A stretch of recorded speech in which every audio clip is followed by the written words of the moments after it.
I'm Thomas Davies. I'm a tech lead at Visionular. I work on video codecs and video processing. I've been in the industry for a good few years working on RTC applications and broadcast and so on, those kind of things. Well, welcome to the show, Thomas. It's really awesome to have you on Inside the Videoverse. RTC is a hot topic these days. So Thomas, maybe with that, before we start talking about video coding for RTC, give us a quick overview. You've been working in the space as a video codec developer, as an engineer. What has changed, and how has the industry and technology shifted over, I don't know, let's say the last 10 years? You can pick the time horizon.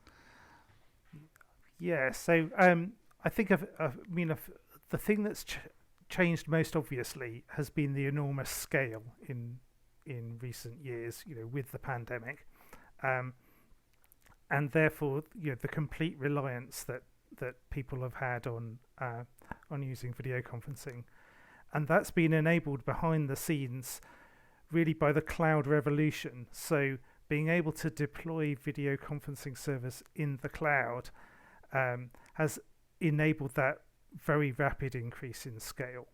So there is scale, and then there's the ability to meet that scale really by moving things out of on-premise solutions in companies' data centers to publicly accessible data centers. So that's been a huge change. But the other thing that has changed has been simply the technology under the hood. The video codecs themselves have got much more advanced.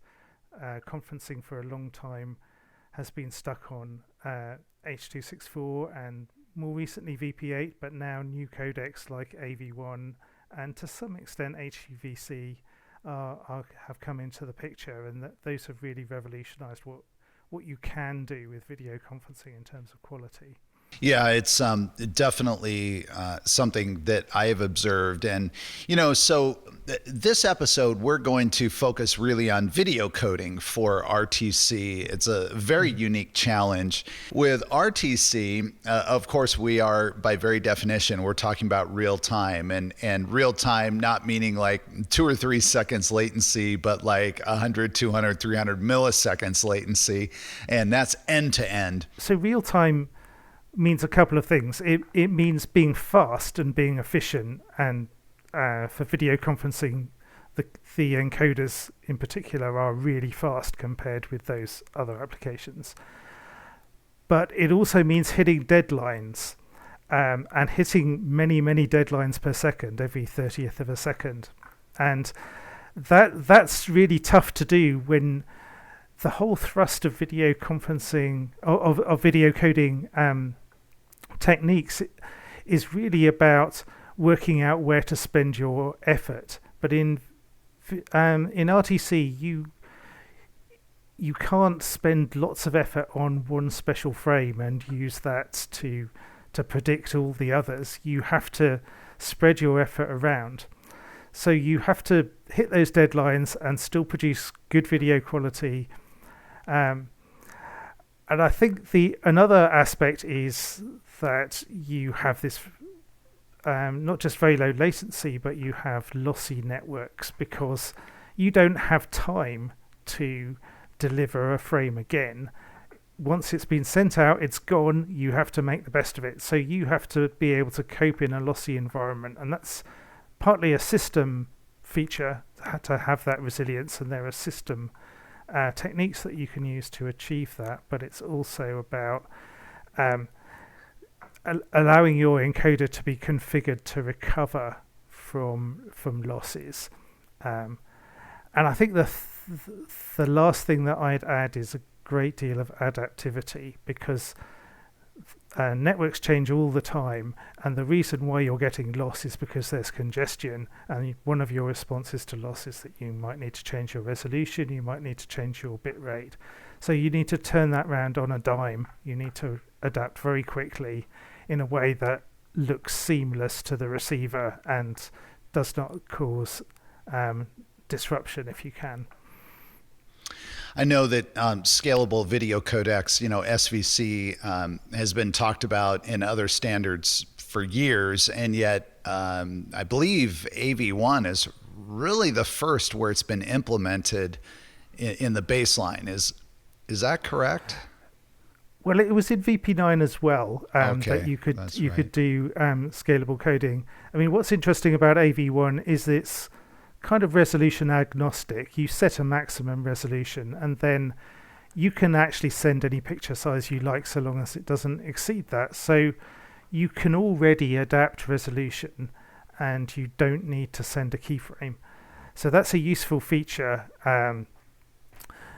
that has only been added to other codecs in VVC, which adds resolution adaptation. But it's then natural when you have a resolution agnostic encoder that you can do scalability, because it's just predicting between different resolutions and partitioning off those resolution layers for different receivers. So it's a very flexible system. Yeah.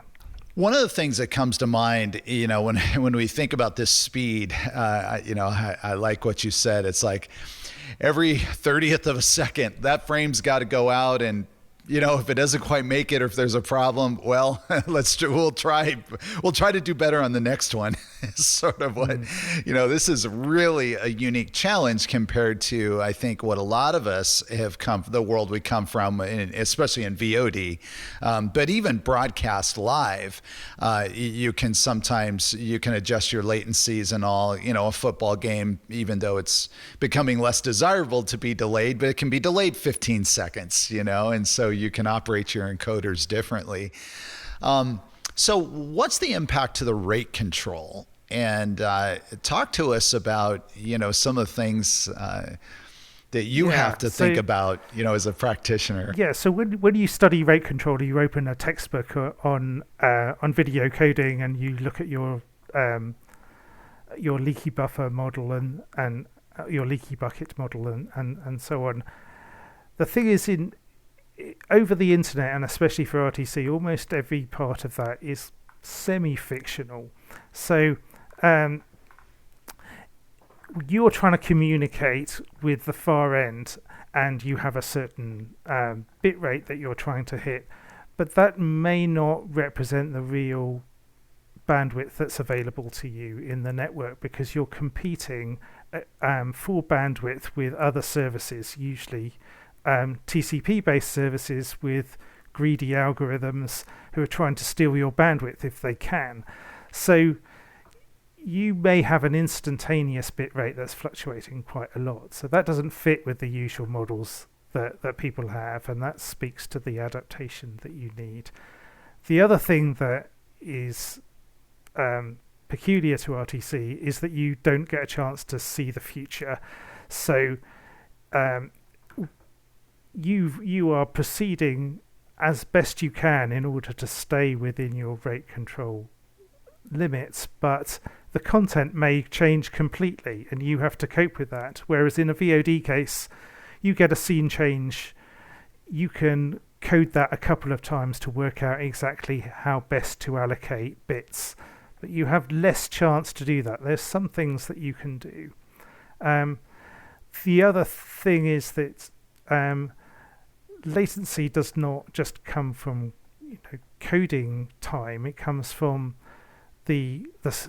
largely from the size of your buffer and the variation in the size of your frames. So you have to keep your frames reasonably similar sizes so that they will not take a long time to receive and then cause display issues and latency at the far end. But on the internet, you can probably get away with sending a few larger frames from time to time, so long as you don't send too many, because you are in statistically multiplexed large buffers on routers and switches and so on most of the time.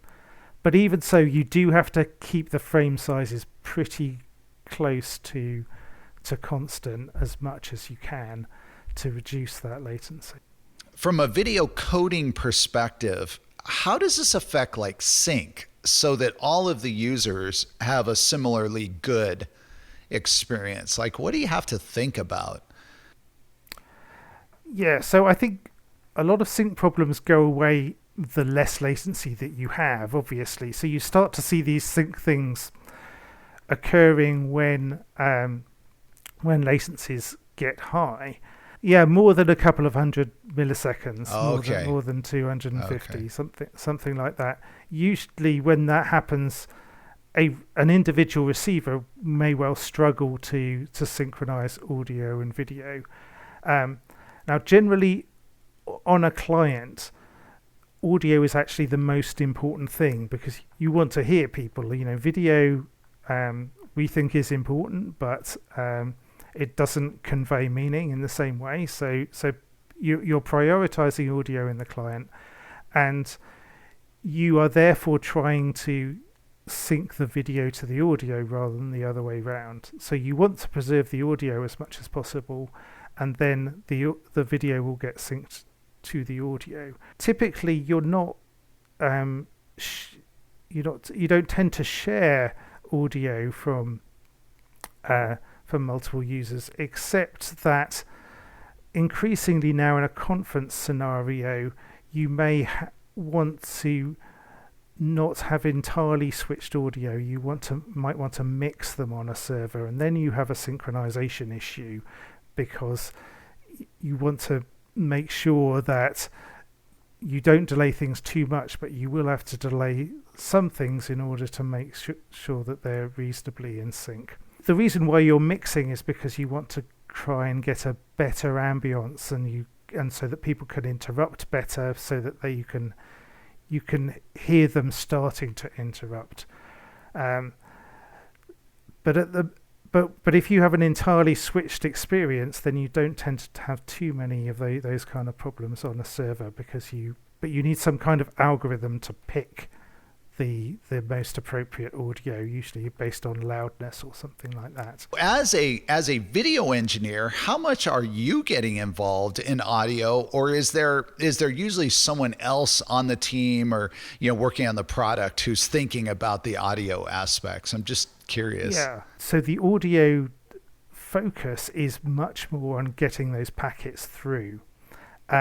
And making sure that the audio latency end to end is as low as possible, that audio gets prioritized correctly, that audio metadata is preserved, like loudness and so on. And then there are issues like audio scale. So if you have a transcoding server for video conferencing, there are similar transcoding servers for audio where you want to take in telephony calls, standard PSTN calls, and transcode them to low bit rate standards like AAC or whatever, or Opus. And those have unique technical challenges because you can do that at enormous scale with thousands and thousands of calls on a server. But to do that well is really an interesting problem in high performance computing, to be able to run that many individual processes without being completely destroyed by the threading issues and the process communication issues that you have. So that's a kind of interesting specialism within the audio world.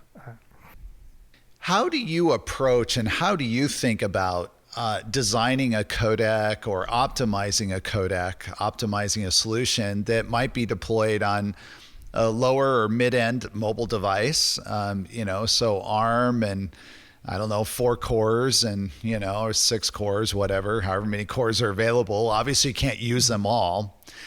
And then you have someone else who's on, a MacBook Pro. And so what does that look like? And what are some of the challenges that you have to think about around CPU usage? That's a significant constraint. It is a significant constraint. I think people starting out maybe tend to assume, well, real time means can we run it at 30 FPS? And in the real world, if you try to do that, customers' machines, consumers' machines would just seize up because they want to do other things as well. They want to have their video on, they want to have their share on. So you might only have a fraction of their CPU available, and they might also be doing things that are compute intensive. So they might be sharing a screen where they're playing a video in that screen. So you are effectively transcoding something from YouTube or TikTok or something, and they are sending that down the screen, and that's consuming significant resources. So you do need to be able to adapt your CPU, but also you just need to use not very much, and less than you might think from trying to achieve your 30 FPS. You actually have to achieve higher speeds than that. Then there is also the issue of worst case frame time. So it's not enough just to be fast enough. On average, you have to hit your deadline. So you have to tackle your worst case frame time. And when the content can change completely, that can be very challenging. You have effectively a scene change to deal with. You have to produce some kind of video in that time, and that will mean from time to time the quality may need to dip in a way that it can't do on VOD, but you just have to accept that, and you want to minimize it.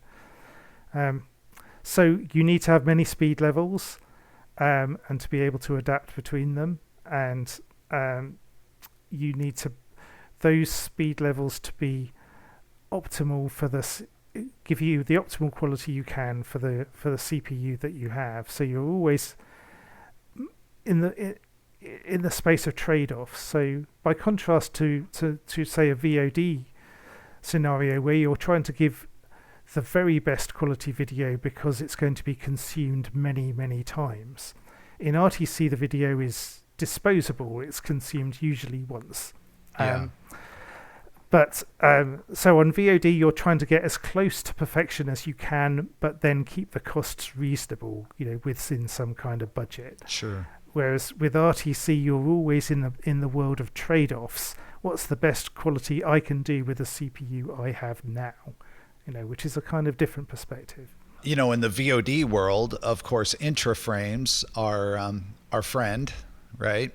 Mm. But it seems to me that in the RTC world, Interframes are a challenge or a problem. So how do they get used? They get used in a few ways. So you need to start with an interframe. Of course. Because you have to start with something. Yeah. And therefore, if you need to restart, you need to get another keyframe. And the kind of reason you might need to restart is because you've had loss that you can't recover from. So there are various strategies to to provide recovery mechanisms so that you don't have to send a keyframe. The other thing that you can do is to try to conceal the quality of your keyframe, maybe send something that is not such high quality, but try to recover quickly over some time.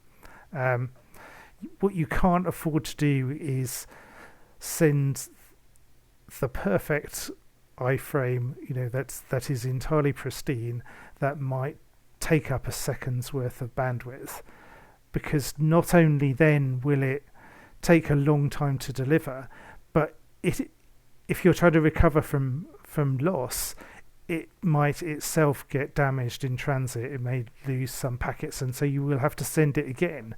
So if you are sending a super large intraframe, you don't want to send it 5 times, and get many seconds of loss. Now, I know in AV1 there's this notion of there's an S-frame.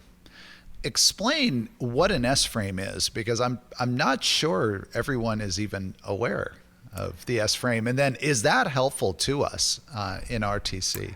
The idea of an S-frame is really, it allows you to switch layers. So it gives you something that you can parse, because it uses a special resilient mode that gives you a parsable frame. You can always decode it, except possibly for predicting from previous frames. Now that means that it also resets the buffer, the reference frame buffer, and that's particularly useful if you want to switch up to a higher layer if you're doing scalable video coding. So it gives you a switching point, usually when you want to go to a higher bit rate as a receiver. You can therefore ask a server to say, send me the next few layers, and you know that you can decode them because you have this S-frame. Now there is this other feature that is present in previous codecs like HT64, which is some kind of intra refresh, GDR, gradual decoder refresh, where you can start with a stripe of intra blocks and move them across the frame. And if you constrain your motion vectors, then a receiver can start decoding, but it can't produce a displayable output until that GDR has swept right across the frame. Now, in AV1, that would be difficult without an S-frame because lots of data in an AV1 frame depends on previous data. But an S-frame allows you to refresh things. So it should be possible to have a GDR-like approach using S-frames for people to join streams where they don't get a keyframe, or to switch streams, for example. And these features could be built just using a baseline implementation, or is there something special required on the decoder? Yeah, so a decoder would need to be robust to not having a keyframe. Yeah. So it would have to not fall over if it doesn't have reference frames in its buffer. It can, so long as it gets a sequence header, it starts decoding, and then it would also need some signaling at a higher layer or in some special metadata in the bitstream to tell it when it should be able to display. Got it. So there's a little bit of metadata needed, and there's some robustness in the decoder not to fall over and die if it doesn't have all the reference frames.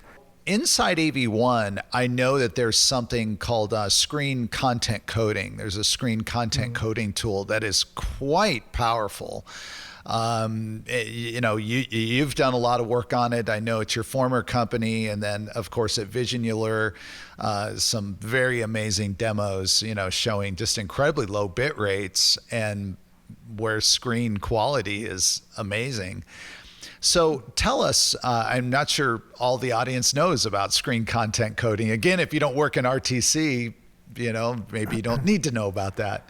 But what is that tool, and why is it special? Well, I think one thing that's special about it is it's built into the main profile, so you can always use it.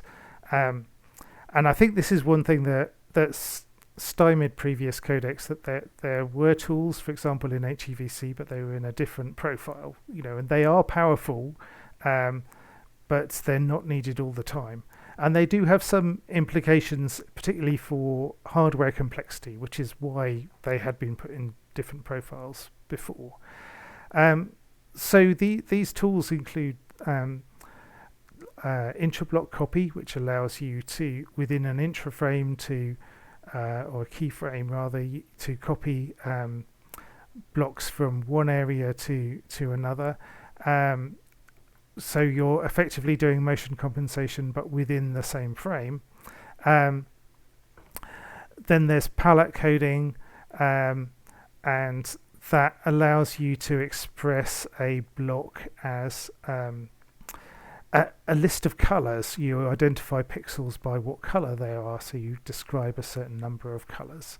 Then what's also useful is having a very wide range of transforms. So it turns out that the statistics of screen content of PowerPoints and spreadsheets and that kind of thing is very different to that of ordinary video, and in order to code it efficiently, different transforms are needed to decorrelate the data optimally, and those all make quite a bit of difference. But the other thing I would say too is to produce a really good screen content encoder, you have to have algorithm optimizations about how you approach the encoding process, and that's really some of the secret sauce that you can apply. So it's not just the tools, it's applying them in the right way. Yeah. Thank you, Thomas, for coming on and sharing all of your experience. And it's an exciting time to be in video. So yeah. It certainly is. It is. Well, thanks very much for having me. It's been great fun. Thank you. Awesome. Well, thanks for coming on Inside the Videoverse.